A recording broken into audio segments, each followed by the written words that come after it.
الحمد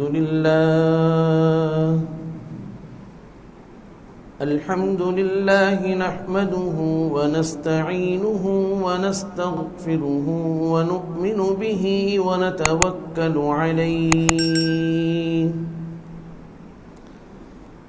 ونعوذ بالله من شرور أنفسنا ومن سيئات أعمالنا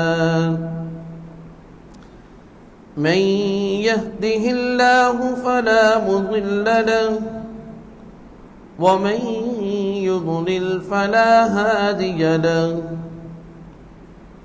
ونشهد أن لا إله إلا الله وحده لا شريك له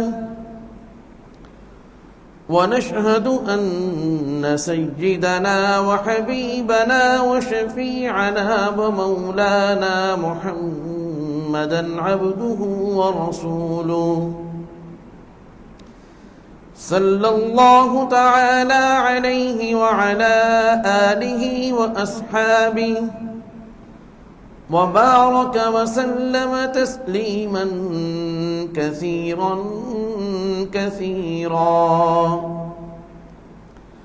أما بعد فأعوذ بالله من الشيطان الرجيم بسم الله الرحمن الرحيم وآتاكم من كل ما سألتموه وَإِن تَعُدُّوا نِعْمَةَ اللَّهِ لَا تُحْصُوهَا إِنَّ الْإِنسَانَ لَظَلُومٌ كَفَّارٌ صدقت يا ربنا ويا رب العالمين.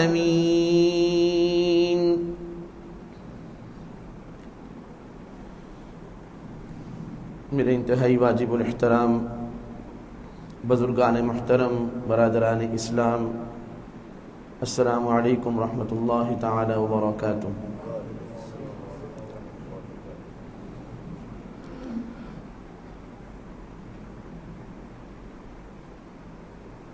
اللہ تعالی نے محض اپنے فضل و کرم سے ہمیں بے شمار نعمتیں عطا فرمائیں، اور قرآن کریم میں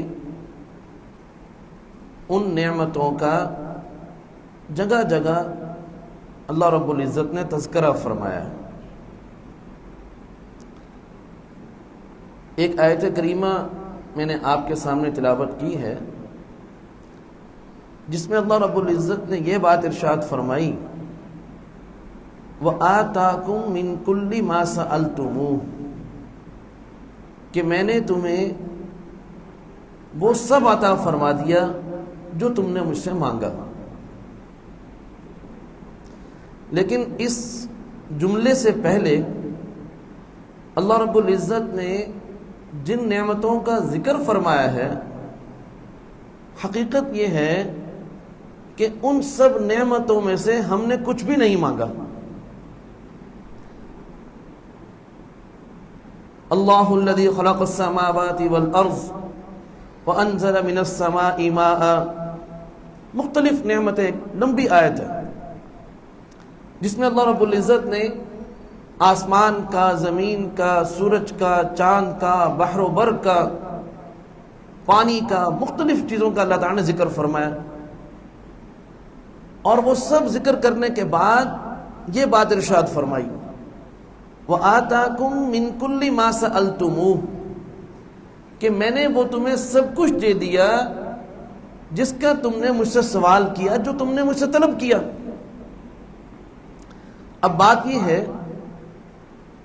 آپ اور میں سچ سچ اس بات کا جائزہ لیں کہ کیا میں نے اور آپ نے کبھی اللہ تعالیٰ سے آسمان مانگا، زمین مانگی، سورج مانگا، چاند مانگا؟ حتیٰ کہ ہم تو اپنا وجود بھی اللہ سے نہیں مانگ سکے. ہمیں اللہ تعالیٰ نے ایک خوبصورت ڈھانچے کے ساتھ ایک خوبصورت انسان بنایا، کتنا خوبصورت اللہ تعالیٰ نے ہمیں سر عطا فرمایا،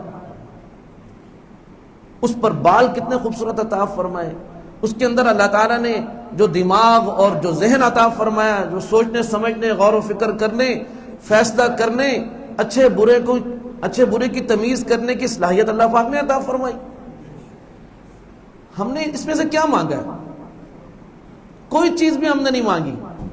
اللہ تعالیٰ نے اسی سر کے اندر یہ خوبصورت کان رکھ دیے کہ ان کانوں سے ہم ہر اچھا برا سن سکتے ہیں اور تمیز کر سکتے ہیں کہ کون سی بات سننے کے قابل ہے اور کون سی بات سننے کے قابل نہیں ہے، کس کو ہم نے چھوڑنا ہے. اسی ڈھانچے کے اندر اللہ پاک نے ایسا نظام بنا دیا کہ ہمیں نظر نہیں آ رہا بظاہر یہ دو کان اور یہ دو آنکھیں اور یہ زبان اور یہ منہ اور یہ ناک ہمیں نظر آ رہا ہے، لیکن ان سب کی جو اصل قوتیں ہیں، دیکھنے کی قوت، سننے کی قوت، بولنے کی قوت، سننے کی قوت، وہ سب اللہ تعالیٰ نے اسی سر کے اندر رکھ دی. اس میں سے ہم نے کیا مانگا اللہ سے؟ اللہ تعالیٰ نے ہمیں کسی چیز کو چھونے کے لیے، کسی چیز کو اٹھانے کے لیے، کسی چیز کو پکڑنے کے لیے، کسی چیز کو ادھر سے ادھر رکھنے کے لیے، کسی چیز کو اٹھا کے اپنی طرف کرنے کے لیے، جیسے ہی کھانے کو ہاتھ لگاتا ہے اس کو پتہ چل جاتا ہے کہ یہ کھانا سخت ہے کہ نرم ہے، کھانے کے قابل بھی ہے کہ نہیں. یہ ٹھنڈا ہے تو اس کو گرم ہونا چاہیے، اگر یہ گرم ہے تو اس کو ابھی کچھ ٹھنڈا ہونا چاہیے. کھانے سے پہلے ہاتھ کے اندر اللہ تعالیٰ نے سب چیزوں کی شناخت رکھ دی ہے کہ ہاتھ لگاتے ہی اس کو پتہ چل رہا ہے. اب اس کو دیکھ بھی رہا ہے، کھانے کو دیکھ رہا ہے، کہہ رہا ہے کہ بھئی یہ جو کھانا ہے نا یہ مجھے رنگت کے لحاظ سے صحیح نہیں لگ رہا، لہٰذا گھر والوں سے کہتا ہے، والدہ سے کہتا ہے کہ میرا دل نہیں کر رہا میں اس کو کھاؤں. اور بعض اوقات جب اس کھانے کو دیکھتا ہے کہتا ہے ماشاءاللہ کھانے پر نور ہی اتنا ہے، دل کر رہا ہے خوب کھاؤں. یہ آنکھیں انسان کو کھلا رہی ہیں، یہ ہاتھ انسان کو کھلا رہا ہے، کھانے کی خوشبو آ رہی ہے، کہہ رہا ہے کہ ماشاءاللہ کیا خوشبو ہے، دل کر رہے کہ خوب کھاؤں. ناک اللہ تعالیٰ نے ذریعہ بنا دیا انسان کو کھانا کھلانے کا. تو میں کہتا ہوں کہ ایسی نعمتیں کہ انسان سوچ بھی نہیں سکتا. اور اس میں سے ہم نے کیا مانگا تھا؟ ہم نے کب اللہ سے آنکھیں مانگی، کب اللہ سے ہم نے کان مانگے، کب منہ مانگا، کب ہاتھ مانگے. اگر کوئی بری چیز میری طرف آ رہی ہے تو اللہ تعالیٰ نے میری آنکھوں کا نظام ایسا بنایا کہ خود بخود میری آنکھیں اپنی حفاظت کے لیے بند ہو جاتی ہیں. دنیا کی کسی حکومت کی ضرورت نہیں ہے آ کر ہماری آنکھیں بند کرے. اگر کوئی بری چیز آ رہی ہے، کوئی مٹی کا ذرہ بھی آ رہا ہے، قریب آئے گا تو میری آنکھ خود بخود احساس کر کے بند ہو جائے گی. یہ کون ہے؟ کس نے ہماری آنکھوں کو یہ پلک نہ جھپکنا سکھایا ہے؟ یہ اللہ کی ذات ہے. اور اگر کوئی اچھی چیز نظر آ رہی ہے تو انسان اس اچھی چیز کو دیکھنے کے لیے لاکھوں روپیہ خرچ کر دیتا ہے کہ میں نے وہ اچھی چیز دیکھنی ہے. اب وہ اچھے مناظر اس کے دماغ میں آ رہے ہیں. خلاصہ یہ ہے کہ اللہ تعالیٰ نے خود انسان کے وجود کے اندر اتنی بڑی نعمتیں رکھ دی ہیں کہ انسان نے کبھی وہ اللہ سے نہیں مانگی تھی. بغیر مانگے اللہ رب العزت نے وہ سب نعمتیں اس کو عطا فرما دی ہیں. سبحان اللہ، بغیر مانگے. لیکن اللہ رب العزت کیا فرما رہے ہیں؟ سبحان اللہ، اللہ تعالیٰ فرما رہے ہیں وَآتَاكُم مِّن كُلِّ مَا سَأَلْتُمُوهُ، میں نے وہ تمہیں سب دیا جو تم نے مانگا. لیکن اب جو آدمی یہ کہتا ہے کہ میں قرآن مجید کو لغت سے حل کر لوں گا، اس سے پوچھا جائے کہ بھی لغت تو یہ کہتی ہے کہ اللہ نے تمہیں وہ دیا کہ جو تم نے ما سألتمو، جس کا تم نے سوال کیا. اب بتاؤ نا اس کا صحیح معنی کیا ہے؟ ہم نے تو سوال نہیں کیا. اب آئیں گے اللہ والے جنہوں نے اپنی زندگیاں قرآن و حدیث میں کھپا دی ہیں. جب ان سے پوچھا جائے گا کہ اس کا معنی کیا ہے تو وہ بغیر لغت کے اللہ تعالیٰ کے دیے ہوئے علم سے بتائیں گے. اس کا معنی یہ ہے کہ جو کچھ تمہیں ضرورت تھی وہ میں نے تمہیں دے دیا. سبحان اللہ، جو کچھ تمہیں، توجہ چاہتا ہوں، قرآن مجید کی باتیں ہیں کہ جو کچھ تمہیں ضرورت تھی وہ میں نے تمہیں دے دیا. اب یہ بات فرمانے کے بعد پہلی بات یہ فرمائی وَآتَاكُم مِّن كُلِّ مَا سَأَلْتُمُوهُ، کہ میں نے تمہیں وہ کچھ دیا جس کی تمہیں ضرورت تھی. سبحان اللہ. دوسری کیا بات فرمائی؟ وَإِن تَعُدُّوا نِعْمَةَ اللَّهِ لَا تُحْصُوهَا. سبحان اللہ. نعمت کے بارے میں دوسرا اصول بیان فرما دیا کہ تم اللہ تعالیٰ کی نعمتوں کو کبھی شمار نہیں کر سکو گے. اب کوئی آدمی گننا شروع کر دے کہ جی میرے پاس اللہ تعالیٰ کی کون کون سی نعمتیں ہیں، تو اللہ تعالیٰ نے یہ اصول بیان فرما دیا کہ بھی اس کوشش میں مت لگنا، یہ تمہارے بس کی بات نہیں ہے. اگر تم چاہو نا کہ اللہ تعالیٰ کی نعمتوں کو گن لو، تم سب بھی مل جاؤ نا، تو تم اکٹھے ہو کے بھی نہیں مل سکتے. وَإِن تَعُدُّوا نِعْمَةَ اللَّهِ لَا تُحْصُوهَا، اگر تم گننا چاہو تو اللہ تعالیٰ کی نعمتوں کو تم اپنے حصار میں نہیں لا سکتے. تو یہ دوسرا اصول ہے کہ اب کیا کریں. اللہ تعالیٰ نے ہر چیز دی اور اتنی زیادہ دی، اتنی زیادہ نعمتیں دی کہ ہم ان کو گن بھی نہیں سکتے. تو ہمیں کیا کرنا ہے؟ فرمایا تمہارے ذمہ جو کام ہے نا، وہ کام یہ ہے کہ تم اللہ تعالیٰ کا شکر ادا کرو. تم یہ کر سکتے ہو، گننا شمار کرنا یہ تمہارے بس کی بات نہیں ہے. ہاں ایک کام میں تمہیں بتاتا ہوں، وہ تم کر لو. وہ کام کیا ہے؟ کہ تم اللہ تعالیٰ کا شکر ادا کرو.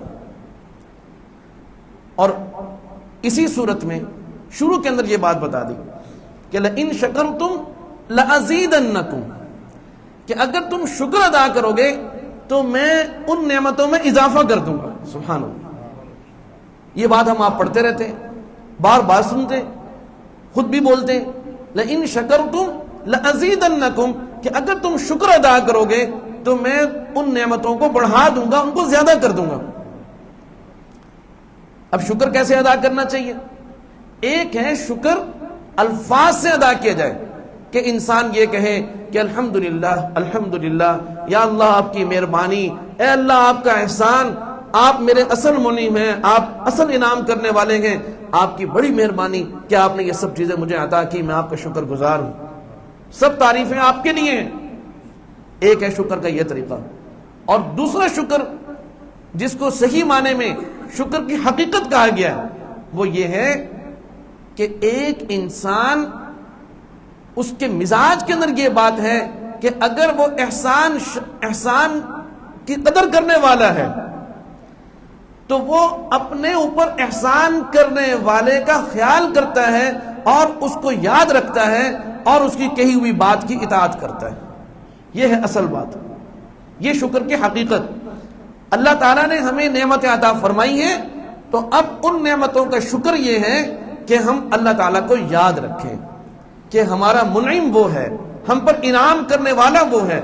اور دوسری بات کہ اللہ تعالیٰ جو ہمیں فرمائے ہم اس کی اطاعت کرنے والے اور اللہ تعالیٰ کی بتائی ہوئی بات پر عمل کرنے والے، اور جس سے اللہ ہمیں روک دے اس سے رکنے والے بن جائیں. یہ ہے شکر کی حقیقت.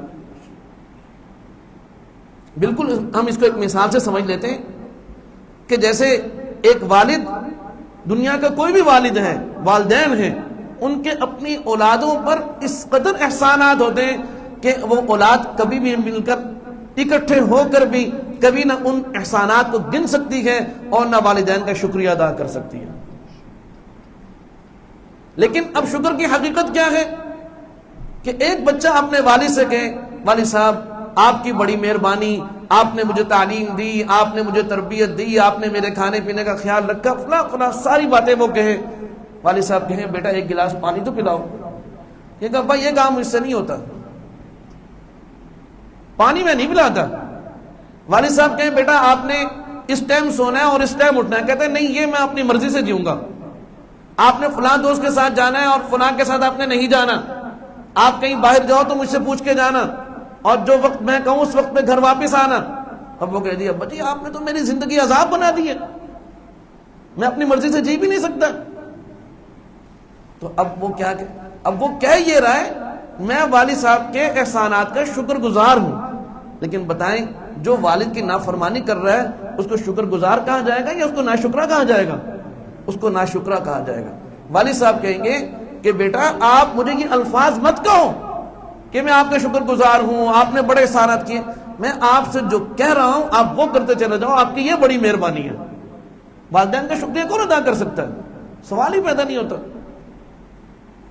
ایک صحابی رضی اللہ عنہ انہوں نے کہا کہ یا رسول اللہ اگر میں اپنی والدہ کو اپنے کاندھے پر بٹھا کر بیت اللہ کا طواف کراؤں تو کیا میں اپنی والدہ کا حق ادا کر دوں گا؟ آپ صلی اللہ علیہ وسلم نے فرمایا کہ نہیں، وہ جس وقت اس نے تجھے اپنے پیٹ میں رکھا اور پھر تو اس کے بطن سے دنیا میں آیا، تو اس ایک لمحے کا بھی شکر ادا نہیں کر سکتا، تو اتنی بڑی بات کرتا ہے کہ میں والدہ کا شکر ادا کر دوں۔ تو اللہ تعالیٰ کا شکر بھی اصل میں یہی ہے کہ اللہ تعالیٰ کی اطاعت اور فرما برداری کی جائے، یہ اصل شکر کی حقیقت ہے۔ اچھا، اب اگلی بات یہ کہ جب ہم اللہ تعالیٰ کی اطاعت کریں گے تو اس میں اللہ تعالیٰ کا فائدہ ہے یا ہمارا فائدہ ہے؟ فائدہ سارا کا سارا ہمارا ہے، اللہ تعالیٰ کا اس میں کوئی مفاد نہیں ہے کہ اگر اللہ پاک ہمیں ایک اچھائی کا حکم دے رہے ہیں ہم اس اچھائی کو اختیار کر لیں، ایک برائی سے روک رہے ہیں ہم اس سے رک جائیں، اللہ تعالیٰ کو کوئی فرق نہیں پڑتا، سارا فرق ہمیں پڑے گا۔ ہم اچھائی کو اختیار کریں گے تو خود اچھے بن جائیں گے اور اللہ سے انعام لیں گے، مزید انعام ملے گا، اور اگر ہم برائی سے رک جائیں گے تو ہمیں خود کو فائدہ ہوگا اور اللہ پاک اس برائی سے رکنے کا بھی ہمیں انعام دیں گے۔ ایسے ہی جیسے والدین جب بچے کو کچھ کہتے ہیں تو وہ بچہ جب اپنے والدین کی اطاعت کرتا ہے تو اس اطاعت سے والدین کو کوئی فائدہ نہیں ہوتا، خود اس بچے کو فائدہ ہوتا ہے کہ جی میں آپ اس طرح رہو گے تو آپ ہی کو فائدہ ہے۔ تو خلاصہ یہ ہے کہ اللہ تعالیٰ کا شکر یہ ہے، شکر کی حقیقت یہ ہے کہ انسان اللہ تعالیٰ کے حکموں کے مطابق زندگی گزارنے والا بن جائے۔ تو وَإِن تَعُدُّوا نِعْمَةَ اللَّهِ لَا تُحْصُوهَا، آگے فرمایا إِنَّ الْإِنسَانَ لَظَلُومٌ كَفَّارٌ، انسان کی حقیقت یہ ہے کہ یہ اپنے آپ پر ظلم کرنے والا اور ناشکری کرنے والا اس کا مزاج ہے۔ ذرا سی کوئی تکلیف آ گئی ساری نعمتیں بھول جاتا ہے، ذرا سی کوئی خوشی آ گئی اللہ تعالیٰ کو بھول جاتا ہے، جیسی صحت اچھی ہو گئی، کچھ مال و متاع پیسہ آ گیا، اب کہتا ہے جی بس یہ کیا بھائی مولویوں نے دین بنایا ہوا ہے، یہ فلاں باتیں ہیں، بس جیسے چاہو زندگی گزارو، 4 دن کی زندگی ہے، عیش کرو بھائی۔ بھائی اللہ نے نعمتیں دی ہیں، انسان کو خدا کب یاد آتا ہے؟ جب اس کے ہاتھ سے مال نکلتا ہے، جب اس کے ہاتھ سے اپنی صحت نکل جاتی، جب وہ دیکھتا ہے کہ بھئی آس پاس اب میرے کنٹرول میں نہیں رہا، میں بے بس ہو گیا ہوں، اب اس کو اللہ یاد آتا ہے کہ یا اللہ آپ ایسا کر دیجیے، یا اللہ میرے حالات کو ٹھیک کر دیجیے۔ اور حدیث پاک میں یہ بات سمجھائی گئی، سبحان اللہ، فرمایا کہ تم بیماری میں مجھے یاد رکھو، نہیں فرمایا کہ تم صحت میں مجھے یاد رکھو، میں تمہیں بیماری میں یاد رکھوں گا، سبحان اللہ، کہ تم مجھے صحت کے زمانے میں یاد رکھو، میں تمہیں بیماری کے زمانے میں یاد رکھوں گا، تم اچھے حالات میں مجھے یاد رکھو، میں برے حالات میں تمہیں یاد رکھوں گا۔ یہ تو اللہ پاک نے اصول بیان فرما دیا۔ اب ہم کہتے ہیں کہ اللہ میری دعائیں کیوں نہیں قبول ہو رہی، مجھے صحت کیوں نہیں مل رہی، میرے حالات اچھے کیوں نہیں ہو رہے، تو وہ اللہ پاک کسی دنیا کے اندر سزا دے رہے ہوتے ہیں کہ بھائی تو نے اچھے حالات میں مجھے یاد نہیں رکھا، تو نے صحت کے زمانے میں مجھے یاد نہیں رکھا، تو نے طاقت اور جوانی کے زمانے میں مجھے یاد نہیں رکھا، آج تو مجھ سے مانگ رہا ہے۔ لیکن حقیقت یہ ہے اللہ پاک اپنے بندوں سے بہت پیار فرماتے ہیں، پھر فرما دیتے ہیں اچھا چل کوئی نہیں، آج نہیں تو کل سے ہی۔ کتنی مرتبہ ہم بیمار ہوئے، ایسے بیمار بھی ہم سب ہوئے ہوں گے، ایسا بھی بندہ بیمار ہوتا ہے کہ یہ سوچتا ہے کہ شاید اب میں کبھی بھی ٹھیک نہیں ہوں گا، شاید میں کبھی ایسا کھانا نہیں کھا سکوں گا، شاید اب میں اچھے کپڑے نہیں پہن سکوں گا، شاید اب میں مزے سے سو نہیں سکوں گا، لیکن اللہ کی مہربانیاں کہ اللہ پاک پھر ساری بیماریاں دور کر دیتے ہیں، پھر کھلاتے پلاتے ہیں، پھر رزق عطا فرما دیتے ہیں، پھر مزے کراتے ہیں۔ اور انسان کی طرف سے پھر ناشکری، جب وہ بیمار ہوتا ہے، پریشان ہوتا ہے، حالات خراب ہوتے ہیں، نمازیں پڑھ رہا ہوتا ہے، رکوعات کر رہا ہوتا ہے، سجدے کر رہا ہوتا ہے، دعائیں مانگ رہا ہوتا ہے، جیسے ہی حالات ٹھیک ہوتے ہیں پھر اللہ کو بھول جاتا ہے۔ یہ انسان کا حال ہے۔ اللہ تعالیٰ فرماتے ہیں بھئی مجھے مت بھولو۔ تو یہ اصل شکر ہے کہ انسان کسی بھی حال میں اپنے رب کو نہ بھولے، تو پھر اللہ پاک بھی اس کو کسی بھی حال میں نہیں بھولیں گے، سبحان اللہ۔ تو انسان اپنے آپ پر ظلم کرتا ہے، یہ ظلم ہے اور یہ ناشکرا ہے۔ اور اگلی بات یہ توجہ چاہتا ہوں آپ کی، میں نے یہاں تک جو باتیں بیان فرمائی کہ جب اللہ رب العزت بغیر مانگے کوئی نعمت عطا فرماتے ہیں، یہ میں نے بیان فرمایا، لیکن فرمایا اگر کوئی شخص اللہ رب العزت سے کوئی نعمت مانگ کر لے. اگر کوئی شخص اللہ تعالیٰ سے، میرا ساتھ تھوڑا ساتھ دیں گے، کہ اگر کوئی شخص اللہ تعالیٰ سے کوئی چیز مانگ کر لے اور پھر اگر اس چیز کی ناقدری کرے، پھر اس پر ناشکری کرے، تو پھر اللہ تعالیٰ سخت عذاب دیتے ہیں. اور یہ بھی قرآن کریم نے بتایا کہ نصارہ نے حضرت عیسیٰ علیہ السلام سے کہا کہ آپ اللہ تعالیٰ سے ہمارے لیے ایک ایسا دسترخوان مانگیے کہ اس دسترخوان پر رزق کی ساری نعمتیں موجود ہوں اور وہ دسترخوان اللہ تعالیٰ کی نشانی بن جائے ہمارے لیے. تو حضرت عیسیٰ علیہ السلام نے اللہ تعالیٰ سے دعا مانگی. اسی کے نام پر یہ سورت ہے، سورۃ المائدہ. اللہم ربنا انزل علینا مائدۃ من السماء، کہ اللہ آپ آسمان سے ہمارے لیے، میری قوم کے لیے ایک دسترخوان اتار دیجیے. تو اللہ تعالیٰ نے اس کے جواب میں کیا فرمایا کہ بھائی قال اللہ انی منزلها علیکم فمن یکفر بعد منکم فانی اعذبہ عذابا لا اعذبہ احدا من العالمین. اللہ تعالیٰ نے فرمایا کہ اے پیغمبر صلی اللہ علیہ وسلم، آپ نے اپنی قوم نصارہ کے لیے، اے عیسیٰ آپ نے اپنی قوم نصارہ کے لیے یہ نعمت مانگی ہے، آپ کے کہنے پر یہ نعمت میں آپ کی قوم کو عطا کر رہا ہوں، لیکن یاد رکھنا کہ اگر اس کے بعد بھی اس قوم نے ناشکری کی، آپ کے حکموں کی اطاعت نہ کی اور میرے حکموں کی اطاعت نہ کی، میں پھر ان کو ایسا عذاب دوں گا کہ پورے جہان میں کسی کو وہ عذاب نہیں دوں گا، پھر ایسا پکڑوں گا ان کو. اور وہ کیا تھا؟ اللہ تعالیٰ نے آزمائش اتار دی کہ یہ دسترخوان میں لگا رہا ہوں، اس پر آ جاؤ اور آ کے کھانا کھاؤ، کھانا کھا کے واپس چلے جاؤ، اس دسترخوان سے کوئی چیز اپنے ساتھ لے کر نہیں جانی. یہ ان کی آزمائش تھی. ہمارے زمانے میں کہہ سکتے ہیں بھی شاپر ساتھ نہیں لانا، تو وہ، لیکن انہوں نے حکم نہیں مانا. دسترخوان لگ گیا اور آ کے کھانا کھاتے، اور کھانا کھانے کے بعد چھپکے جب دیکھتے کوئی نہیں دیکھ رہا تو اس کھانے کو، جناب شاپر ہی ہوں گے، پتہ نہیں کیا ہوگا اس زمانے میں، تو وہ کھانا ساتھ ڈال کر لے جاتے. اب اللہ تعالیٰ نے جب دیکھا کہ بھی یہ اس طرح میرے حکم کو توڑ رہے، رات کو جب سوئے تو انسان تھے، یہ قرآن کریم بتا رہا ہے، جب صبح کو اٹھے تو خنزیر تھے. اللہ نے ان کو یعنی جنہوں نے اللہ کے حکم کو توڑا، اللہ نے صبح کو ان کی شکلیں ہی بدل دی. یہ تو جناب رسول کریم صلی اللہ علیہ وسلم کی مہربانیاں، آپ کے توسط سے اللہ نے اس امت پر رحم کیا ہوا ہے، وگرنہ اللہ کو آج بھی قدرت ہے، وہ چاہے تو بندر بنا دے، چاہے تو خنزیر بنا دے، چاہے تو کچھ بھی کر دے بھائی. یہ تو جناب رسول کریم صلی اللہ علیہ وسلم کی دعا قبول ہوئی ہے کہ یا اللہ میری امت کو ایسے عذاب نہ دینا، ان کو اجتماعی عذاب نہ دینا. یہ تو آپ علیہ السلام، اس لیے کہتے ہیں نا کہ اس زمین پر ہمارے لیے ایک اللہ ہے جو ہمارے اصل منعم، ہمارے اصل مہربان، اور اللہ کے بعد جناب رسول کریم صلی اللہ علیہ وسلم، کہ آپ نے ہمارے لیے ایسی اللہ سے دعائیں مانگی ہیں. یقین کریں کہ آج ہم جتنے مزے کر رہے ہیں، جو کچھ ہمارے پاس ہے، وہ انہی کی دعاؤں کا صدقہ ہے اور انہی کی رحمتوں کا صدقہ ہے کہ اللہ نے سب کو نواز رکھا ہے ان کے صدقے میں، الحمدللہ ان کی دعاؤں کا نتیجہ ہے. تو بات یہ اکٹھے رہتے تھے تو وہاں بہت ساری چیزوں میں ہم اسلام پر عمل نہیں کر سکتے تھے.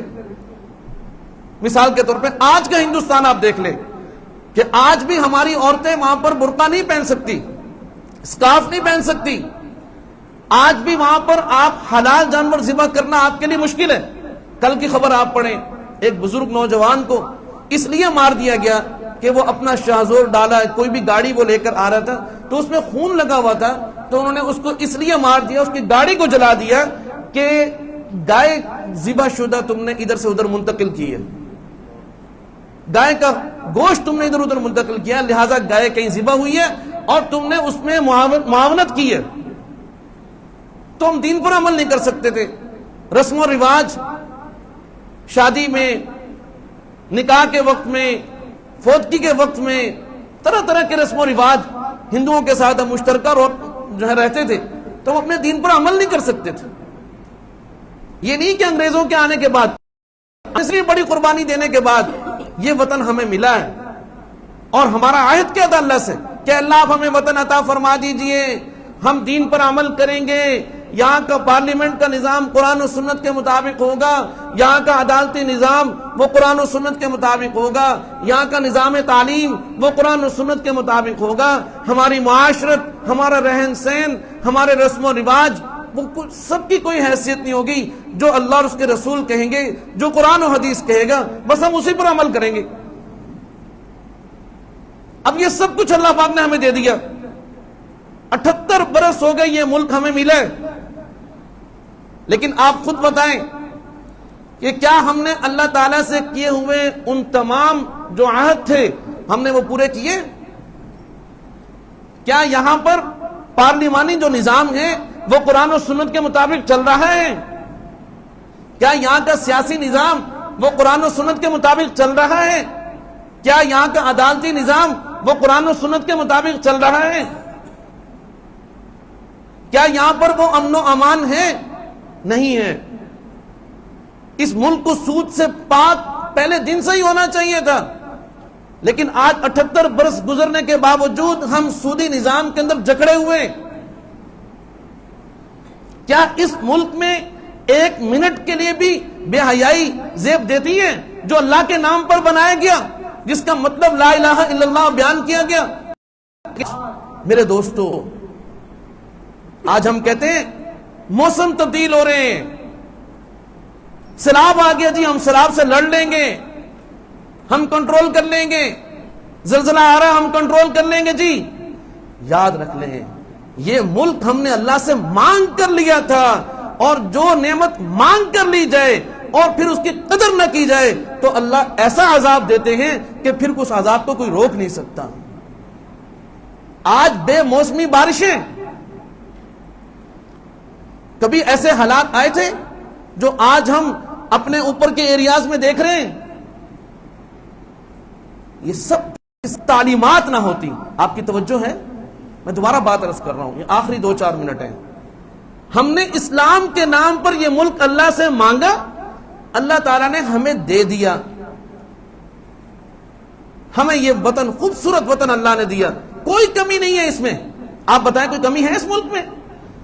اب ہم پریشان تب ہوں کہ جب ہمارے پاس اللہ، حضرت امام شاہ عبد العزیز رحمت اللہ علیہ، حضرت مولانا قاسم نانوتوی رحمت اللہ علیہ، حضرت شیخ الحدیث، حضرت شیخ الہند مولانا محمود الحسن رحمت اللہ علیہ، ان سب ہمارے اکابرین نے مل کر ایسی تعلیمات آج کے دور کے اندر لکھی ہیں کہ دنیا میں جہاں کہیں بھی آج سائنسی اور دور کے اندر، آج ٹیکنالوجی کے دور کے اندر اگر اسلام سیاست میں غالب آ سکتا ہے، معیشت میں غالب آ سکتا ہے، نظام تعلیم میں غالب آ سکتا ہے، نظام معاشرت میں غالب آ سکتا ہے، تو ہمارے اکابرین کی ساری تعلیمات موجود ہیں۔ آج ضرورت اس لڑائی کو ختم کرنے کی ہے۔ آپ یقین کیجئے، یہ علماء ہیں، یہ دنیا دار ہیں، یہ ویسے ہی غلط ہیں۔ جب تک مسٹر اور ملا، جب تک مدرسے والا اور سکول کالج والا، اور جب تک دیندار اور دنیا دار کی یہ تقسیم کہ یہ دیندار ہیں اور یہ دنیا دار ہیں، جب تک یہ باتیں ختم نہیں ہوں گی اور ہم سب آپس میں ایک قوم ہو کر، ایک امت ہو کر، والد کا مزاج یہ ہے چلتے اکٹھے ہیں۔ جہاں کوئی اختلاف ہو تو اس اختلاف کے باوجود ایک دوسرے کا احترام ہمیں سمجھنا ہے، ایک دوسرے کی عزت کرنے والے بن جائیں۔ اختلاف کبھی بھی ختم نہیں ہوں گے، یہ ہم نے طے کرنا ہے۔ اختلافات ختم نہیں ہوں گے لیکن ہم احترام کو ہاتھ سے نہیں جانے دیں گے۔ ہمارا ہر انسان کی عزت کریں گے، ہر مسلک والے کی عزت کریں گے۔ تو اس طریقے سے آپ یقین کیجئے کہ ابھی جو اللہ تعالیٰ نے مکار دشمن، توجہ چاہتا ہوں، میرا آخری منٹ ہے، کہ اللہ تعالیٰ نے ابھی جو ہمارے مکار دشمن، ہمسایہ دشمن بھارت کے خلاف ہماری افواج پاکستان کو اس معرکہ حق بنیان مرصوص میں اللہ تعالیٰ نے جو فتح مبین نصیب فرمائی ہے، اس کی وجہ صرف یہ نہیں ہے کہ ہمارے پاس نظریات میں قرآن ہے، فکر میں سوچ ہے، فکر میں جذبہ جہاد ہے، اور پھر علماء، طلباء، مدارس، خانقاہیں، جماعتیں، تاجر اور جناب جتنے بھی قوم کے طبقات ہیں، سب فوج کے شانہ بشانہ کھڑے تھے، سب نے اپنے اختلافات بلا دیے۔ فوج اور مذہبی طبقے اور ہمارے تاجر دنیا دار جو دنیاوی طبقے ہیں، یہ سب ایک پیش پر ہو گئے. اللہ تعالیٰ نے ہمیں کیسی فتح نصیب فرمائی کہ آج بھی وہ دشمن وہ جواب نہیں دے پا رہا اور اپنے وآخر دعوانا الحمدللہ رب العالمین. يا نفس إن لم تظفري لا تجزعي وإلى موعد